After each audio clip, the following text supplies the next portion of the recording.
नमस्कार। समसामयिक विषयों पर आधारित कार्यक्रम द रिच शो पर आप सभी का बहुत बहुत स्वागत है। आज बात करेंगे संचार माध्यम के बदलते प्रारूप की। दर्शकों, लोकतांत्रिक व्यवस्था के 4 स्तंभ माने जाते हैं: कार्यपालिका, न्यायपालिका, विधायिका और मीडिया। मीडिया लोकतंत्र का चौथा स्तंभ है। मीडिया के रूप में समय से ही परिवर्तन आता रहा है। प्रिंट मीडिया, ब्रॉडकास्ट मीडिया से लेकर डिजिटल मीडिया का रूप बदलता रहा है। चलिए अपनी जनता से जानते हैं कि वो अपने मीडिया के बारे में क्या सोचते हैं, क्या भूमिका मीडिया को निभानी चाहिए और किस प्रकार हम अपने मीडिया को सशक्त कर सकते हैं। जी, आज हम बात कर रहे हैं जनसंचार के माध्यमों के बारे में। तो आपसे जानना चाहेंगे कि कौन कौन से जनसंचार के माध्यम आज उपलब्ध हैं। जनसंचार के मामले में बहुत बड़ी क्रांति आई है इस देश में, और बहुत पहले से ही संचार मामले में खास करके दूरदर्शन का बहुत बड़ा रोल रहा है, और भी बहुत सारे रेडियो स्टेशन वगैरह का बहुत सारा योगदान रहा है। बहुत सारे रेडियो स्टेशन हमारे जो है दूर तक लोगों को सुविधा देते रहे हैं।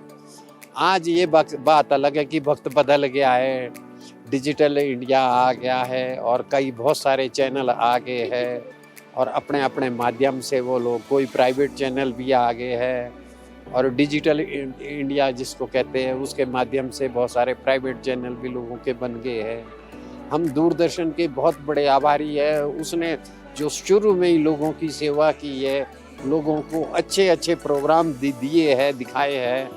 दूरदर्शन के माध्यम से आज भी राष्ट्रपति, प्रधानमंत्री कहीं भी कोई ऐसी जगह कोई फंक्शन होते हैं, बाहर जाते हैं, तो दूरदर्शन से ही और चैनलों को वो दृश्य और पिक्चर मिलती है। तो इसलिए आप लोगों ने, सब लोगों ने इस क्रांति को आगे ले आया। लोगों को इन्फॉर्मेशन मिल रही है, जनता को इससे सुविधा मिल रही है। तो इसके लिए खास करके भारत के रेडियो स्टेशन, खास करके ऑल इंडिया रेडियो और दूरदर्शन जिसको डीडी न्यूज़ कहते हैं, डीडी न्यूज़ ने भी अपना बहुत बड़ा विकास किया है। अब उसने कई चैनल अपने स्थापित किए हैं।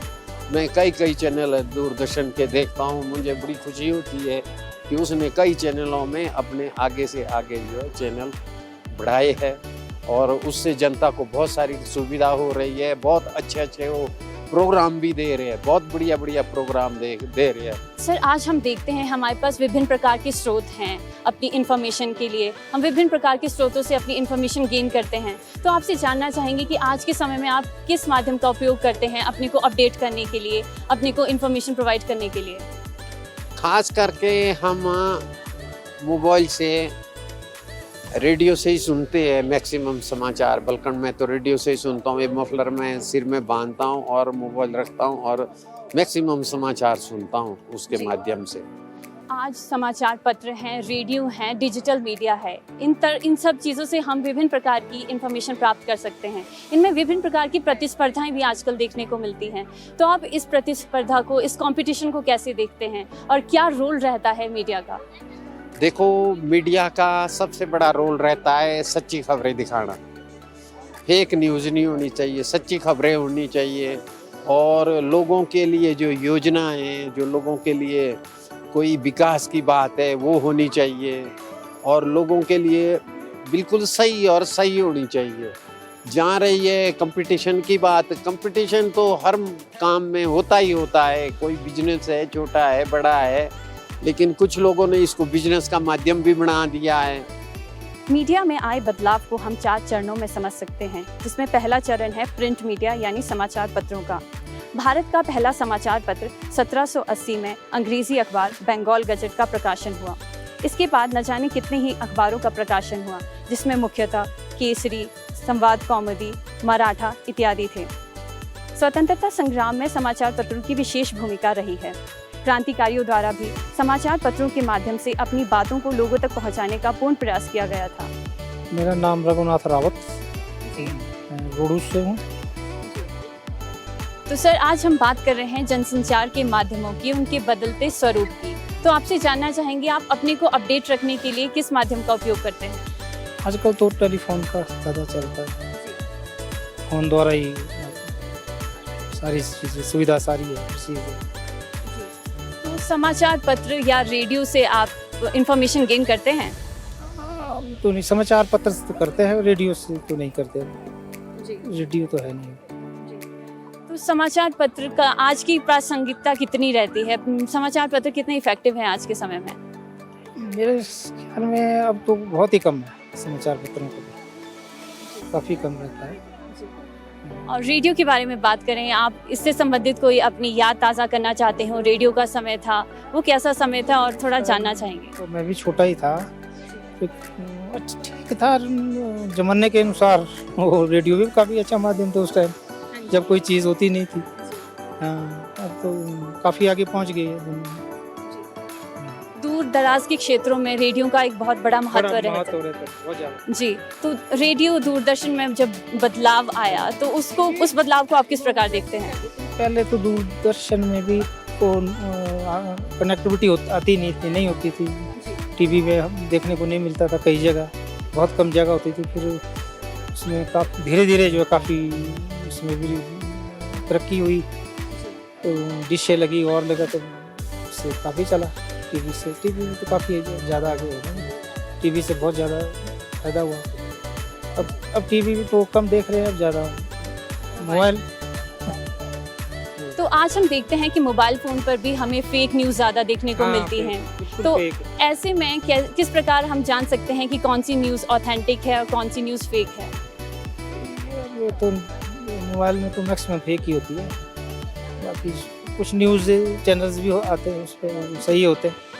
अपना भी न्यूज़ चैनल का होता है, यूट्यूब वगैरह में, बाकी तो फेक ही है ज़्यादातर। तो हम मीडिया को किस प्रकार सशक्त कर सकते हैं? क्या बदलाव देखना चाहते हैं आप मीडिया में? मीडिया में देखो, ये मीडिया में एक सच्चा मीडिया होना चाहिए, जो सच्ची खबरें सुनाए, निडर होना चाहिए। जनसंचार की दूसरी क्रांति आई रेडियो के रूप में। 1927 में औपचारिक रूप से रेडियो का प्रसारण शुरू हुआ, जो कि इंडियन ब्रॉडकास्ट कंपनी के अंतर्गत किया गया। 1936 में इसका नाम बदलकर ऑल इंडिया रेडियो रखा गया। खबरें, मनोरंजन और जन आधारित योजनाओं को लोगों तक पहुंचाने के लिए इस माध्यम का भरपूर योगदान रहा।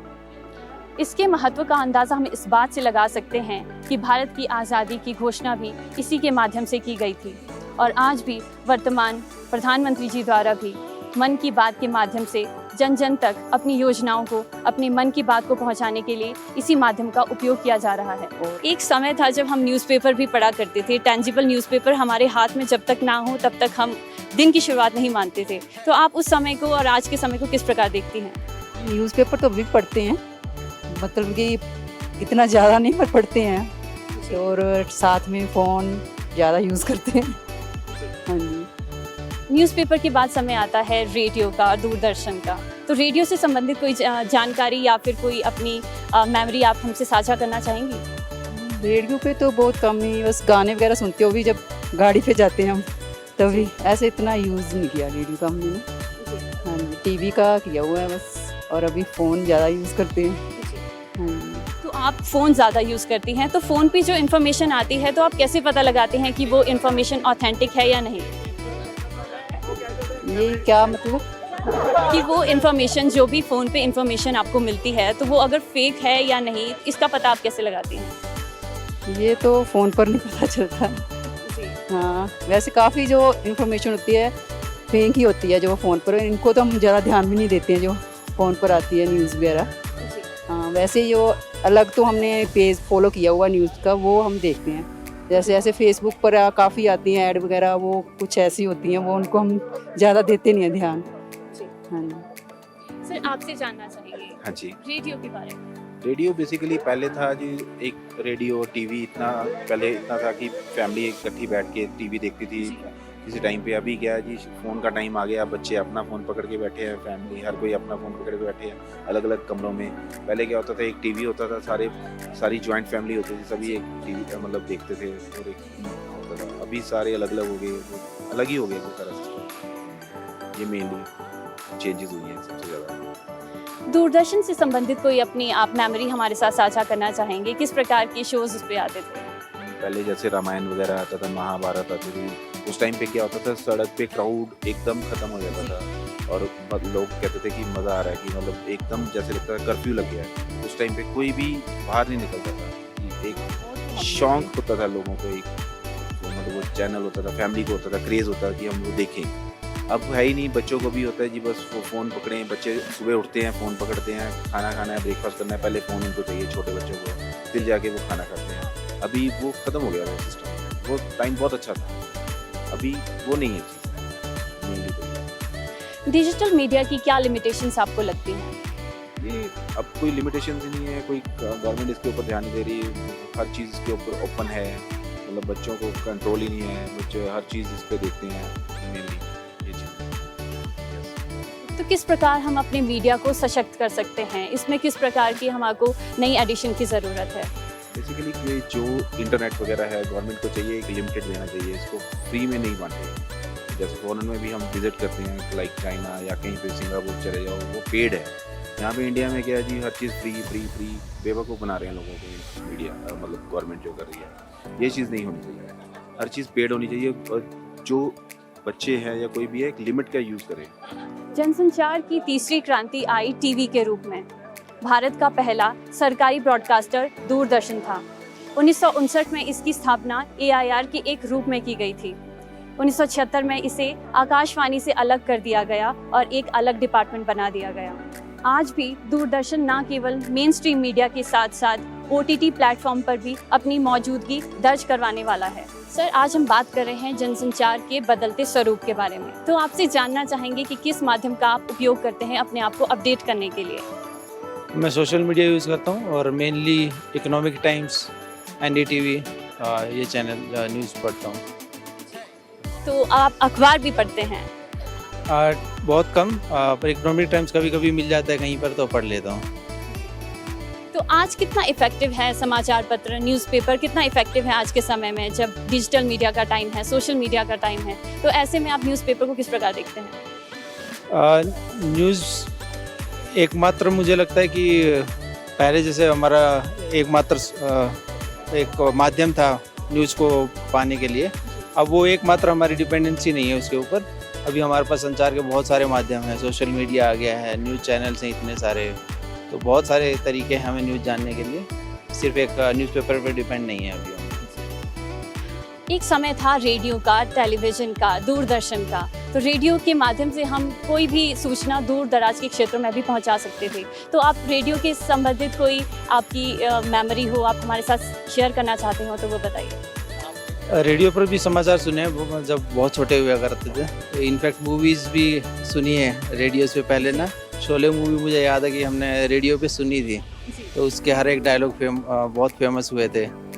तो वैसा भी रेडियो का एक टाइम था और मेरा भाई इनफैक्ट रेडियो ठीक करने का काम करता था, तो मुझे याद है कि उसके पास बहुत रेडियो आते थे पहले, और बाद में धीरे धीरे वो काम भी कम हो गया, लोगों ने रेडियो सुनना भी बंद कर दिया, और है ना, तो फिर टीवी ज़्यादा चलने लगा। और उसके बाद अभी लेटेस्ट देखेंगे तो मोबाइल में अपना सोशल मीडिया, अपना ट्विटर, फेसबुक, अभी ये ज़्यादा चलने लग गए हैं आजकल। सोशल मीडिया की, डिजिटल मीडिया की अपनी लिमिटेशंस है, तो आप उन लिमिटेशंस को किस प्रकार देखते हैं? जैसे फेक न्यूज़ है, तो आप किस प्रकार पता लगाते हैं कि ये न्यूज़ है, ये ऑथेंटिक है, और ये न्यूज़ है, ये फेक है? ये किस तरह आप डिफ्रेंशिएट करते हैं? एक्चुअली अभी बहुत सारे एनालिसिस होने लग गए हैं सोशल मीडिया पे भी। हर कोई भी न्यूज़ को इजीली ग्रैब नहीं करता है कि हमको ये न्यूज़ मिल रही तो ये सच है। तो we take everything at by pinch of salt, है ना। तो हम न्यूज़ पढ़ते हैं but we don't take it for granted कि ये सच ही है। तो और दूसरे माध्यम से हमको जब पता लगता है, पहले जैसे न्यूज़ हुआ करता था, मुझे लगता है कि पहले दूरदर्शन का जब टाइम था सिर्फ वही एक माध्यम था हमारे पास कि एक न्यूज़ रीडर आते थे, वो न्यूज़ पढ़ते थे, है ना, वो न्यूज़ रीडिंग होता था mostly, and it was only about giving news out कि जो आज हो रहा है वो न्यूज़ हमने बता दिया लोगों को। उसके बाद एक समय आया कि न्यूज़ से हम परसेप्शन क्रिएट करते थे कि पब्लिक का परसेप्शन क्रिएट करना है हमको, इससे पॉलिटिकल परसेप्शन भी क्रिएट करना है या राजनीति कोई भी धार्मिक करना है ना, वो परसेप्शन का एक माध्यम हो गया था। तो अभी जो मैं देख रहा हूँ इज़ मोर ओपन कि आपको परसेप्शन क्रिएट करना भी is not that easy now, क्योंकि truth could not be hidden now, there are more mediums to get the truth. तो वैसा मुझे लगता है कि अभी थोड़ा बदलाव जो हुआ है मुझे लगता है बहुत सकारात्मक है, बहुत पॉजिटिव है, और इसी डायरेक्शन में हमको जाना चाहिए और जितना ज़्यादा एनालिसिस होगा न्यूज़ का उतना अच्छा है हमारे लिए। आज के समय में हम डिजिटल मीडिया के दौर में हैं, तो किस प्रकार हम अपने मीडिया को सशक्त कर सकते हैं? मीडिया को सशक्त करना चाहिए कि हम तो हमारा एक इंडिया में मुझे लगता है बहुत ज़्यादा लिमिटेशंस के we never think out of India. हमको इंटरनेशनल जाना चाहिए, जैसे कि रशियन टाइम्स है, न्यूयॉर्क टाइम्स है, they are more international news channels, है ना। हमको भी वैसा ब्रॉड पर्सपेक्टिव एक लेके आना चाहिए कि हम हमारे इंडियन मीडिया बाहर जाके हम लोग भी जैसे रशियन टाइम्स है, they try to create a perception about Russia, how Russia is inside. तो हमको भी इंडिया में एक ऐसा माध्यम और एक ऐसा जरिया क्रिएट करना चाहिए कि हम अपने चैनल्स को बाहर लेके जाएं। हम और पैसा इन्वेस्ट करना चाहिए हमको। I see Ambani Adani coming to the race, which is I think a good thing for the long run. ये बहुत पॉजिटिव इम्पैक्ट होगा। पैसा इन्वेस्ट कर रहे हैं हमारे चैनल्स में और चैनल्स बढ़, अभी न्यूज़ दूरदर्शन भी काफ़ी बढ़ रहा है पहले के कंपैरिजन में ना। They are adopting technology, they are not just news readers, no, वो थोड़ा is more advance now. That is a very good thing. Platform पर भी दूरदर्शन आ रहा है। जी, तो वो एक सकारात्मक चेंज है। मुझे लगता है कि हम लोग सही डायरेक्शन में जा रहे हैं। समय लगेगा इंटरनेशनल बनने में भी, और इंडिया का एक जो ब्रॉड पर्सपेक्टिव है वो क्रिएट करने में भी। हमारे जो रक्षा मंत्री और ये फॉरेन मिनिस्टर एस जयशंकर बहुत ही अच्छा काम कर रहे हैं। वो एक इंडिया के बारे में एक पर्सपेक्टिव क्रिएट कर रहे हैं बाहर अपना इंडिया से। मीडिया को भी वो भूमिका निभानी चाहिए और आने वाले टाइम में वो करना ही होगा हमको। अगर आगे बढ़ना है, अगर हमको पूरे दुनिया में हमारी पहचान बनानी है, तो आगे जाके वो करना ही होगा हमको। कई मीडिया सेक्शन ऐसे भी हैं जो एक आइडियोलॉजी को फॉलो करते हैं, तो उस सेक्शन को आप किस प्रकार देखते हैं और उससे कैसे डील किया जा सकता है? मीडिया एक्चुअली देखिए हमारा जो डेमोक्रेसी है उसका एक स्तंभ है। अगर वो बायस रहेगा तो हम लोग कभी भी हेल्दी इन्वायरमेंट नहीं कर सकते हैं न्यूज़ क्रिएशन का। तो अगर हमको वो करना है तो हमको अनबायस्ड न्यूज़ लेके आनी चाहिए, और एक्चुअली वो हो भी रहा है। अभी हम लोग जैसे बायकॉट सम वो हैशटैग चलते हैं कि अगर कोई कुछ हम लोग परसेप्शन क्रिएट करने का ट्राई करते हैं विद ए बायसनेस, तो हम लोग उसको अपोज करते हैं, बायकॉट करते हैं। That is a good thing. So अभी news channels no this thing that no they could be boycotted, तो बाहर वो आके उससे अपना असली न्यूज़ देने का ट्राई करते हैं। That is a good thing. Media का चौथा चरण आता है डिजिटल मीडिया का। आज इसके माध्यम से हम प्रत्येक खबर को कुछ मिनटों में प्राप्त कर सकते हैं, लेकिन इस मीडिया की कुछ चुनौतियां भी हैं, जैसे फेक न्यूज़, निजता का हनन और कोई एक विचारधारा का लोगों पर थोपा जाना। अवरी, आप कहाँ से हैं? यूएसए से, न्यू जर्सी। अवरी, हम बात कर रहे हैं आज मीडिया की, मीडिया के सेक्शन की, तो आपसे जानना चाहेंगे कि आप अखबार पढ़ती हैं? नो, नॉट दैट मच, इतना नहीं। आप अखबार नहीं पढ़ती हैं तो अपने को अपडेट कैसे करती हैं? अपडेट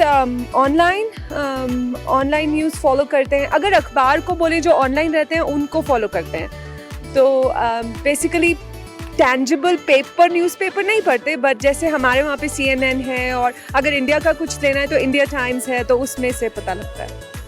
तो आप US से हैं, आपको हिमाचल की कोई इन्फॉर्मेशन लेनी हो या फिर इंडिया की कोई इन्फॉर्मेशन लेनी हो तो आप कहाँ से लेते हैं? यूजली गूगल पे सर्च करते हैं, और फिर फ्रेंड्स फैमिली हैं यहाँ पे इंडिया में, उनसे पता लग जाता है। और अगर हिमाचल का भी पता करना था तो यूजली गूगल पे गए, और जो हिमाचल की जो एक्चुअल उनकी गवर्नमेंट वेबसाइट थी उस पे गए।